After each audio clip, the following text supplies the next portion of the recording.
యాషోవ మెస్సీయ గారి దివ్యనామంలో మీ అందరికీ నా ప్రేమపూర్వకమైన శుభాకాంక్షలు తెలియపరుస్తున్నాను.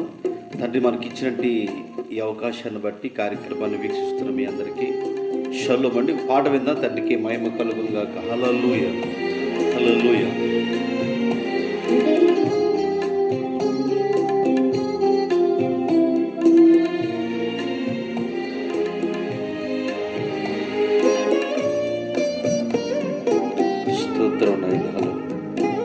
హలో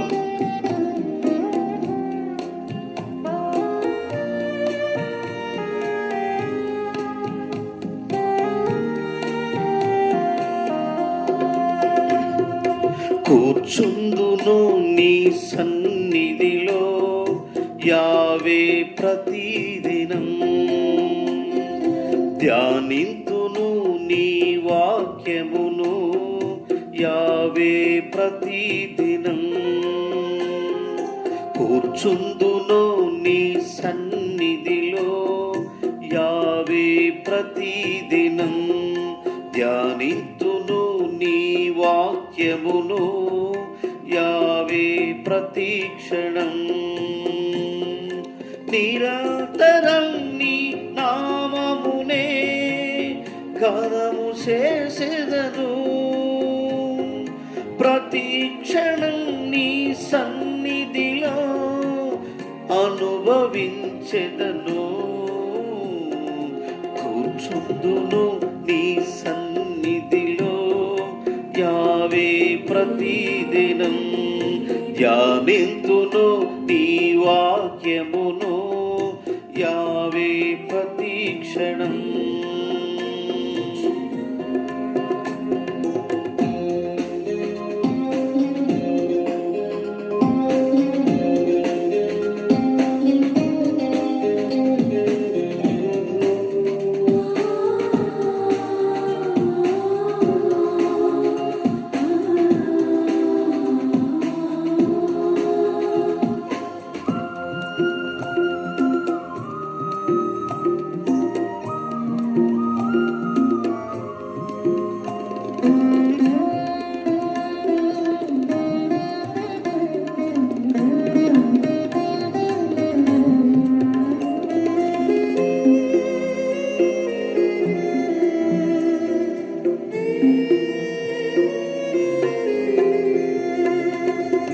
ప్రతి విషయం నీ సంపూర్తితో నీ సిద్ధముకై నేనేసేదా.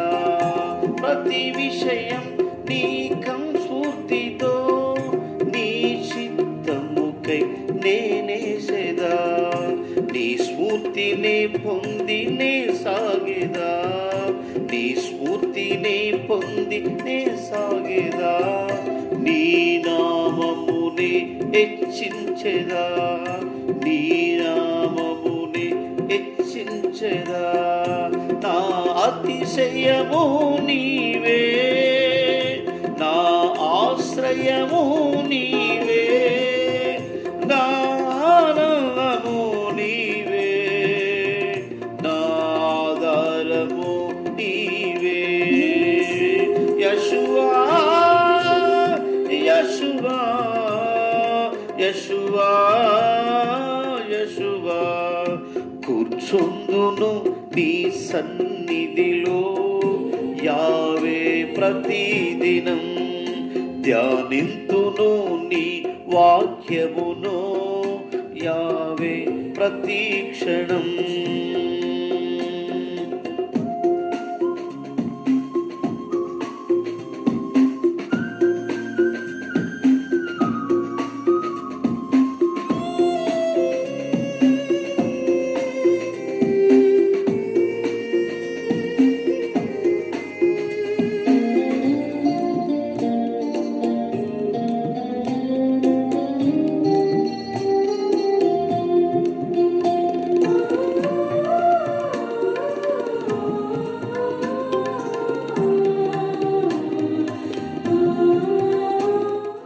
ప్రతిదినము నీ ముఖ కాంతితో నా హృదయ దీపం వెలిగించెదా. ప్రతిదినము నీ ముఖ కాంతిలో నా హృదయ దీపము వెలిగించేద, నీ వాక్యానుసారముగా జీవింతును, నీ వాక్యానుసారముగా జీవించేదం, నీ ఘన కీర్తిని వివరించెదను, నీ ఘన కీర్తిని వివరించెదం. నా దుర్గము నీవే, నా దుజము నీవే, నా ధైర్యము నీవే, నా దర్శనము నీవే. యెషువా యెషువా యెషువా యెషువా, కూర్చుందును నీ సన్నిధిలో, యావే ప్రతిదినం ధ్యానింతును నీ వాక్యమును, యావే ప్రతి క్షణం. కూర్చుందును నీ సన్నిధిలో, యావే ప్రతిదినం ధ్యానింతును నీ వాక్యమును, యావే ప్రతి క్షణం. నిరంతరం నీ నామమునే గానము చేసెదను, ప్రతి క్షణం నీ సన్నిధినే అనుభవించెదను. కూర్చుందును నీ సన్నిధిలో, యావే ప్రతి క్షణం.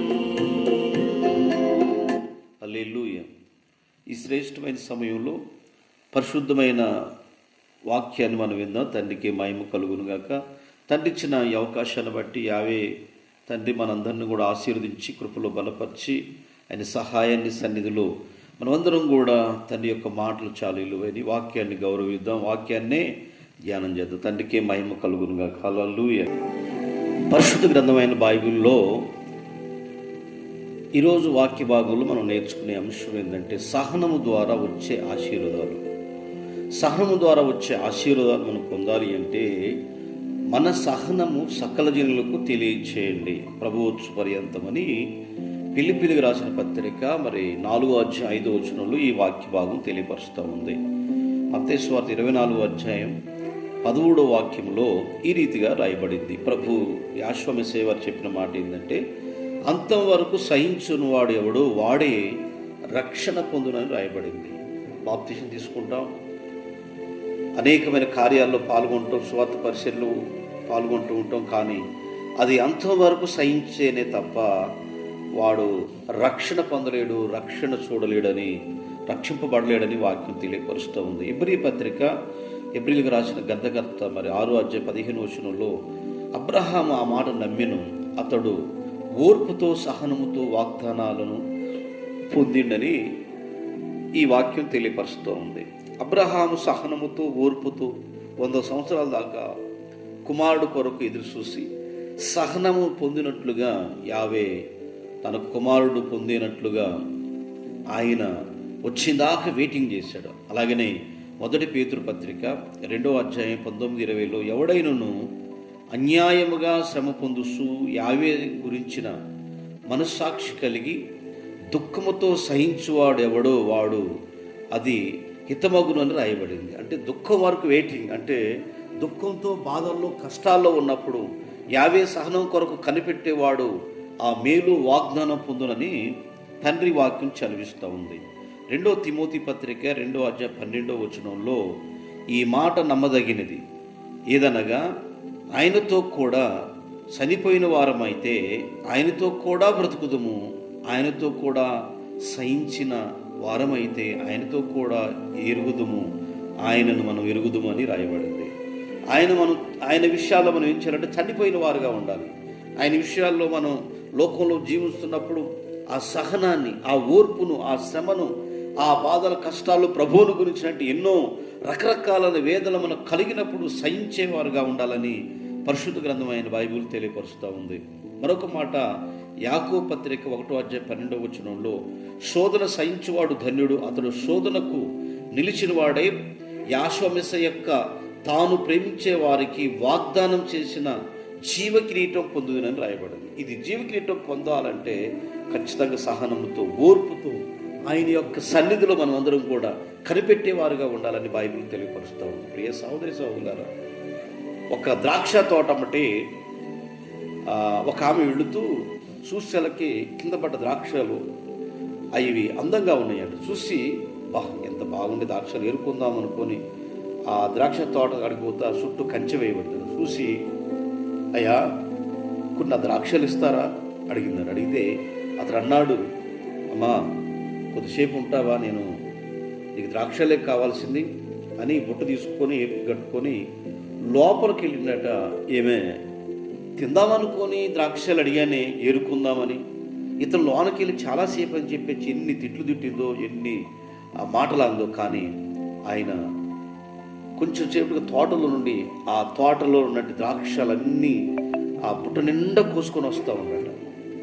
ఇన్ని తిట్లు తిట్టిందా చూశారు, నిండా బుట్టని తీసుకుంటామ్మా క్షమించండి, శ్రేష్టమైన ద్రాక్షలు కోసుకొని రావటం కొరకు ఇంత లేట్ అయిందన్నాడు. ఎలా ప్రియ సహోదరి సహోదరులారా, కొంచెం లేట్ అయితే, కొద్దిగా లేట్ అయితే పిల్లలు కానీ, ఉద్యోగాలు, వ్యాపారాలు కానీ దేవుడి మీద నిందలేసేవారు ఎంతోమంది ఉన్నారు. కనుక సహనముతో ఎవరైతే కనిపెడతాడో వాడు ధన్యుడు.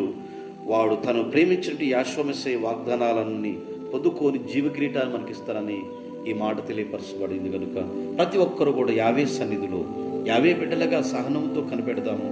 అట్టి కృపాధన్యత మనం అందరం పొందేవారుగా ఉన్నాం. ఈ వాగ్దానాలు దీవించడం ప్రార్థన. మహాగరుడైన తండ్రి, పరిశుద్ధుడా, జీవాధిపతి అయిన మా తండ్రి, ఎందరైతే ఈ కార్యక్రమాన్ని వీక్షించారో వారిని, వారి పిల్లల్లో, కుటుంబాలను మీరు దీవించి ఆశీర్వదించి కృపతో నింపమని యాశ్వమేశ్వర గారి నామం ద్వారా అడిగి వేడుకుంటున్నాం తండ్రి. ఆమేన్. మీ అందరికీ నా ప్రేమ